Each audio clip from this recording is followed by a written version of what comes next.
State corrections officials are investigating allegations that a 13-year-old girl was raped by an inmate during the Angola rodeo. The girl admitted that she had sex with Laderick Davis on the prison grounds after the two were caught leaving a bathroom. Calcasieu Parish Attorney Jonathan Brown remains behind bars after being accused of smuggling contraband into the Allen Correctional Facility for one of his clients. Shocking out of Louisiana as the daughter of an assistant warden is kidnapped and then stabbed to death by an escaped prisoner. An employee there at Elayn Hunt Correctional Center is facing charges. Officials say Jacamry Davis admitted to having an improper relationship with one inmate and smuggling cell phones into the correction center. Louisiana runs one of the harshest and most troubled prison systems in the country. Between 2020 and 2023, over 500 inmates, most of them older black men, died while incarcerated.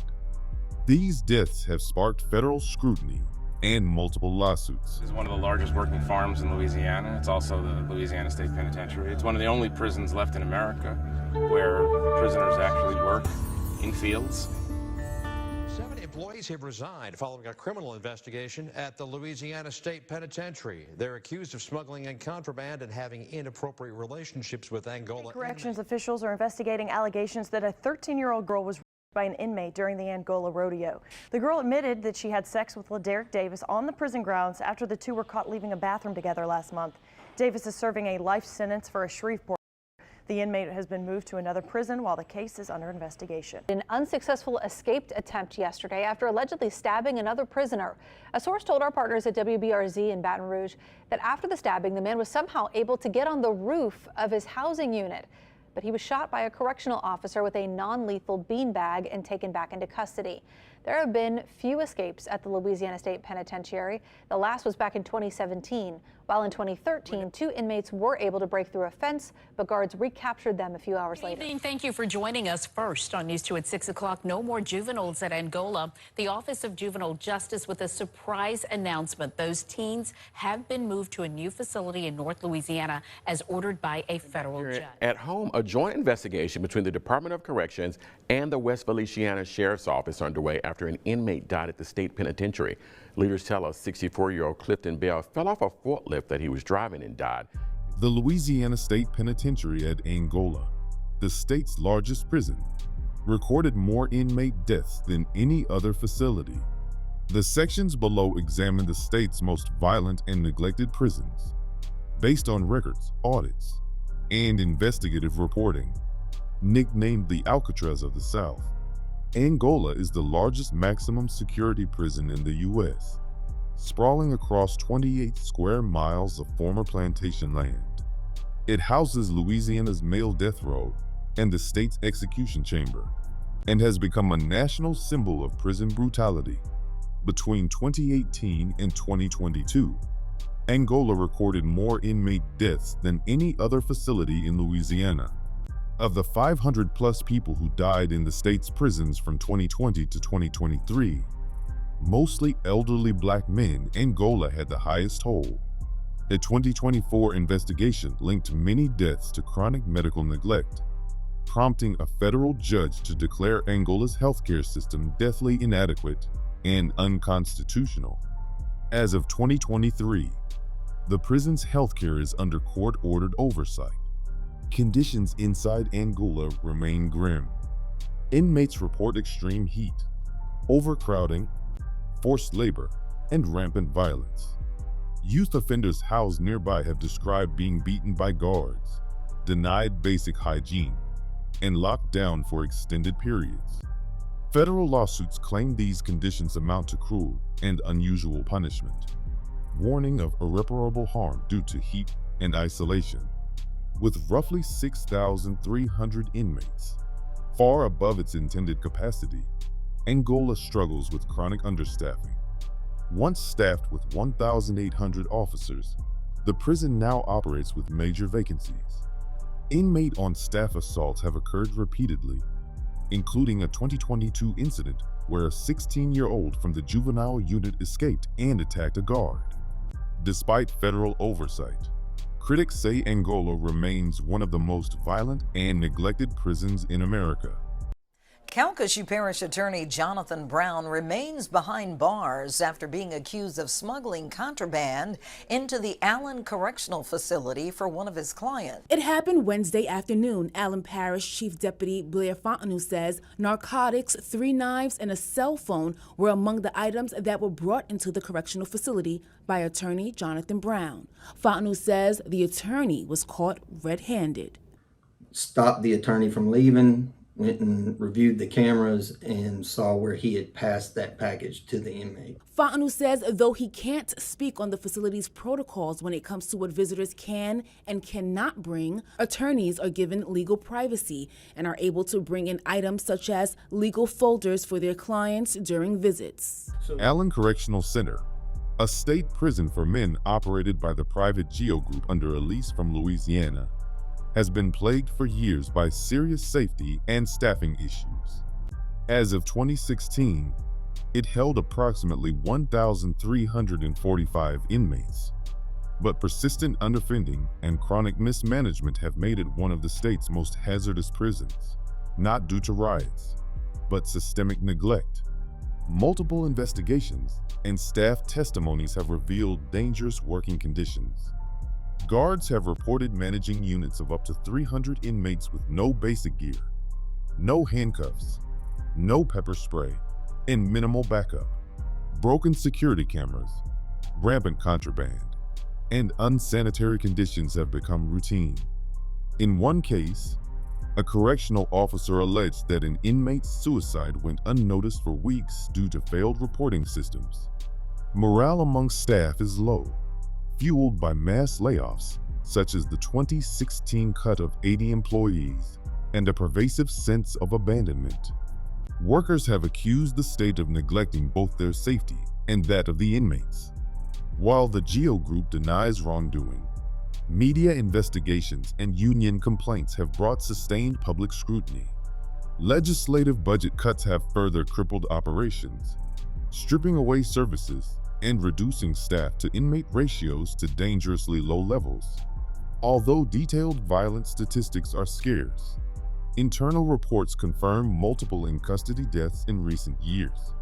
In short, Allen Correctional's danger lies not in overt violence, but in a breakdown of basic prison infrastructure, where understaffing, poor oversight, and failing systems put everyone at risk. Well, it was a short-lived escape for one inmate at the Elayn Hunt Correctional Center Wednesday afternoon. 56-year-old Jose Castro got away from the prison, but he was apprehended just 16 minutes later. According to jail officials, Castro broke out of an exercise pen and scaled a perimeter fence. At one time during the chase, shots were fired at Castro, but fortunately no one was hurt. Castro is serving a 33-year sentence out of Jefferson Parish for armed robbery. The inmate who is the subject of that use of force incident is Torrance Verdett. He was 15 when he was convicted and sentenced to life without the possibility of parole.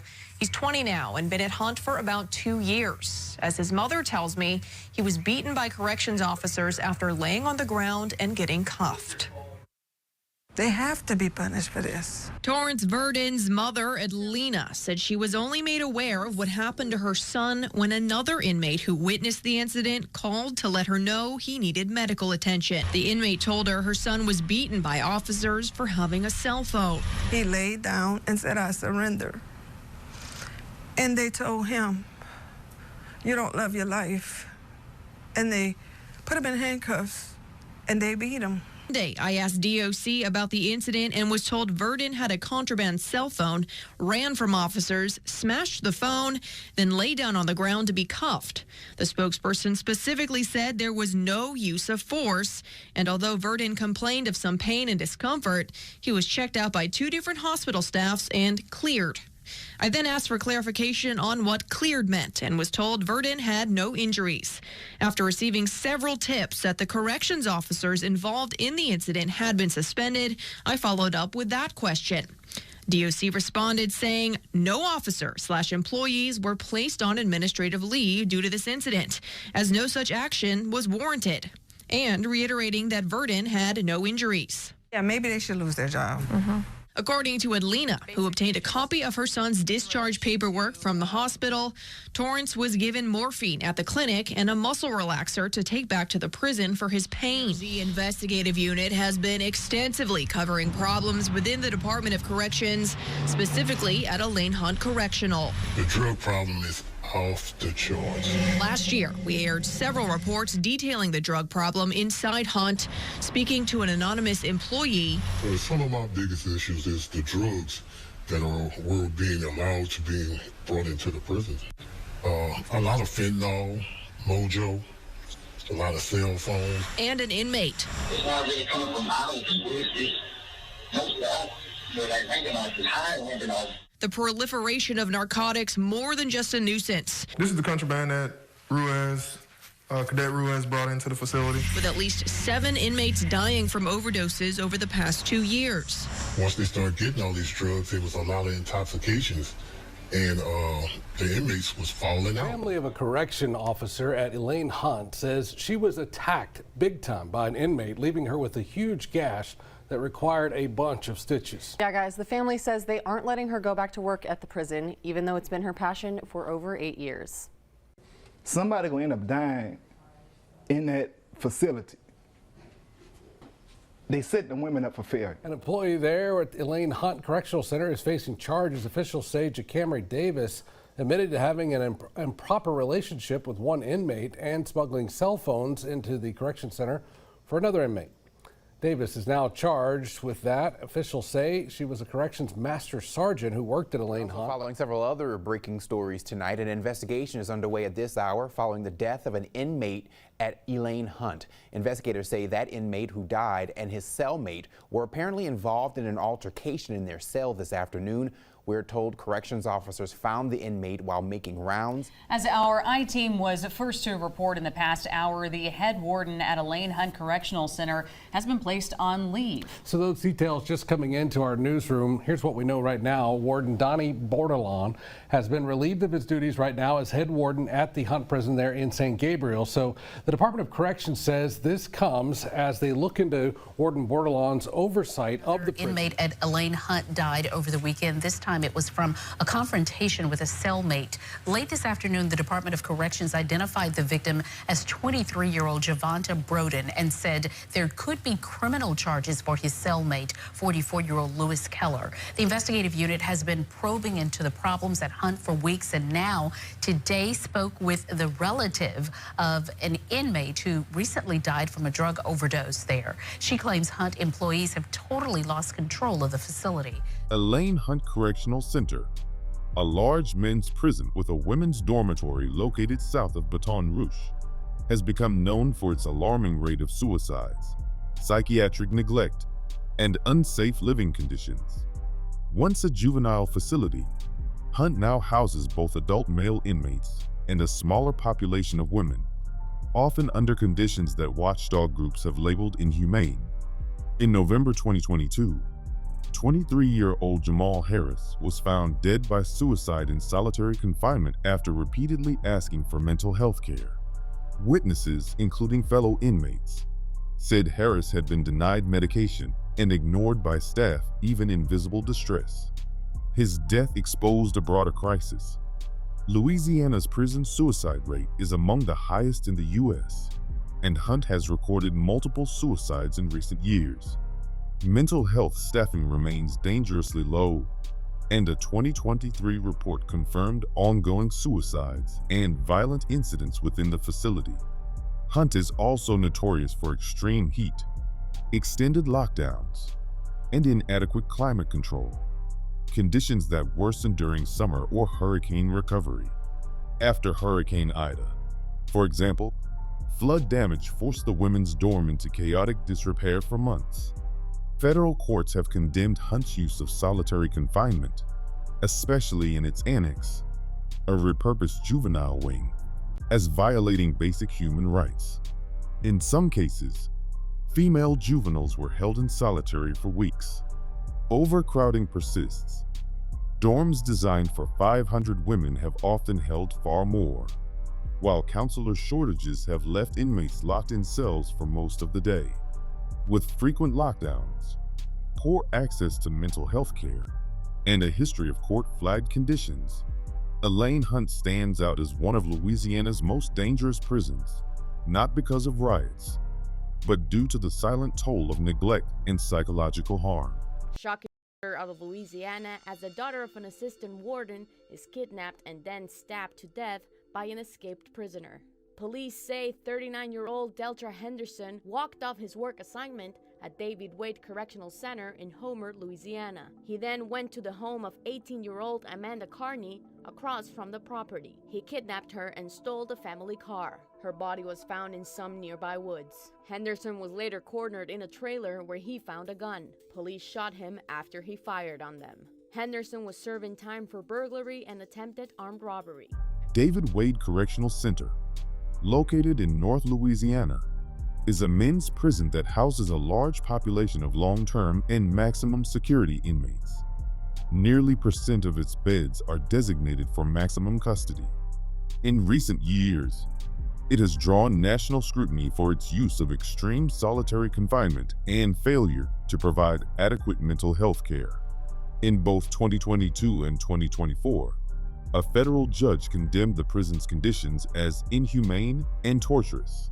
Prisoners, including those with serious mental illness, were often locked in isolation cells for 22 hours or more per day without mattresses, bedding, or meaningful human contact.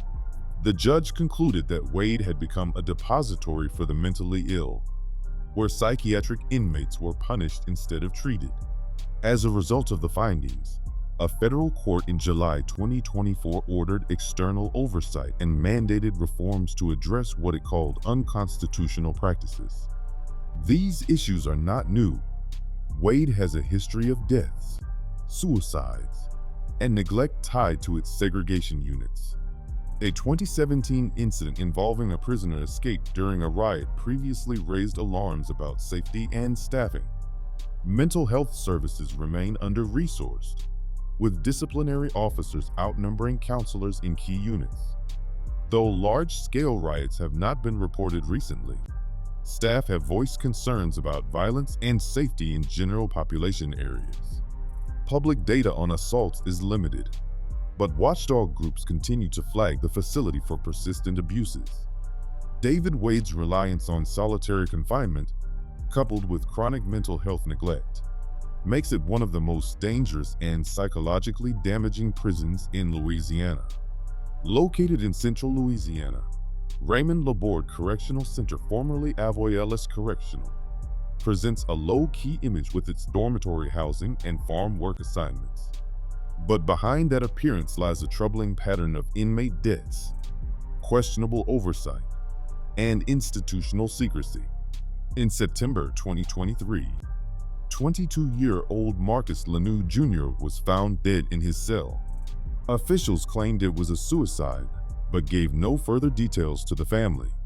When relatives retrieved his body, they were shocked to find the bedsheet he allegedly used sealed in an evidence bag, a violation the Department of Corrections later admitted was improper. The timing of the death raised eyebrows. Lanou's father, an inmate at Elayn Hunt, had been quoted in a prison expose published just one day earlier, sparking suspicion about retaliation. The incident remains under investigation, with no official findings released. This was not an isolated case. At least 10 inmate deaths, including suicides, deletions, and medical cases, have occurred at Raymond Labour Correctional Center since 2016, according to data from the Incarceration Transparency Project. In 2020, one inmate fatally stabbed another during a fight. Overcrowding is also a persistent issue. By 2021, the facility was operating above capacity, which has strained both healthcare services and security. Guards report frequent fights, slow emergency responses, and inadequate staffing. Despite the risks, Raymond Labour Correctional Center receives little public scrutiny. It lacks recent audits, court orders, or consent decrees. Still, advocacy groups and local media continue to track its issues, especially in the wake of the Lanou case.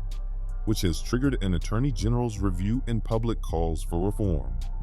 Raymond Labour Correctional Center's danger lies not in headline-grabbing riots, but in chronic neglect, secrecy, and unanswered deaths, making it one of the most quietly hazardous prisons in Louisiana.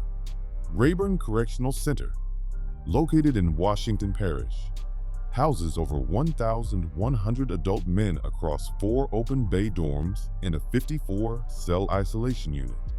Unlike Angola or Dixon, Raburn isn't known for riots, gang violence, or high-profile incidents.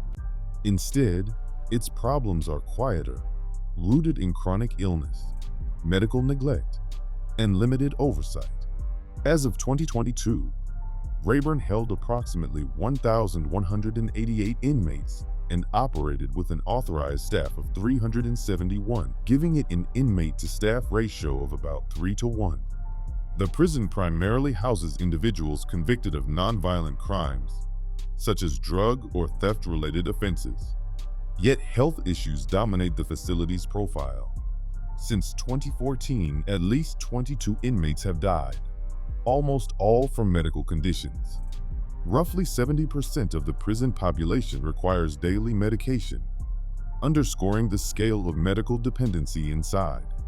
While Raburn passed its 2022 PRE audit and faces no federal consent decrees, outside scrutiny is rare.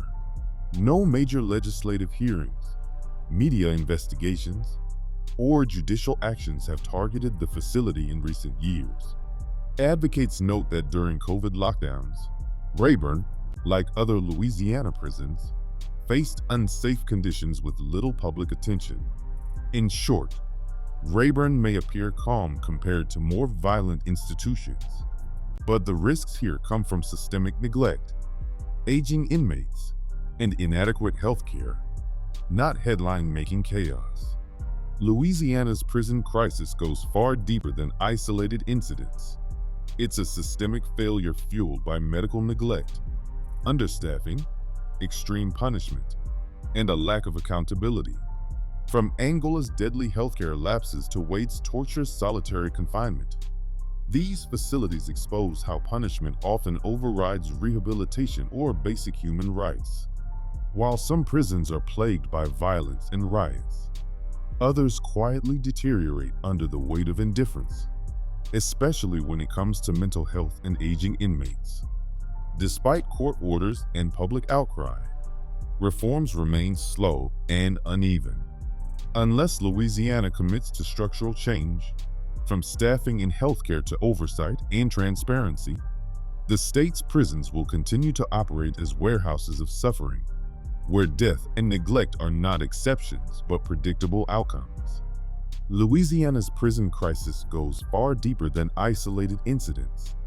It's a systemic failure fueled by medical neglect, understaffing, extreme punishment, and a lack of accountability.